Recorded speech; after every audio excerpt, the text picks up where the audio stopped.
Ak ste potlačili svoju vášeň a teraz ju chcete znova nájsť, pretože už je menej povinností, lebo možno deti vyleteli z hniezda, alebo cítite, že vám niečo chýba v živote, tak ju viete znova objaviť. To je dobrá správa. A ako to môžete urobiť? Môžete to urobiť dvoma spôsobmi.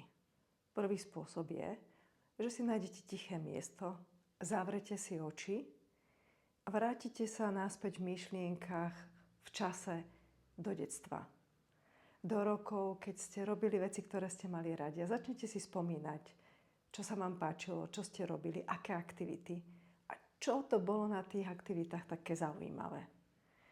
A ono sa to začne pomaly vynárať. Najlepšie je mať k tomu pero a papier a zapísať si to. Druhý spôsob, ako objaviť znova to, čo máte radi, je niekde si dať papier a naň si napísať, toto mám rada. A len tak si povedať, že čokoľvek ma kedy naplňalo radosťou a robilo mi radosť, tak keď mi to príde na tak si to tam napíšem.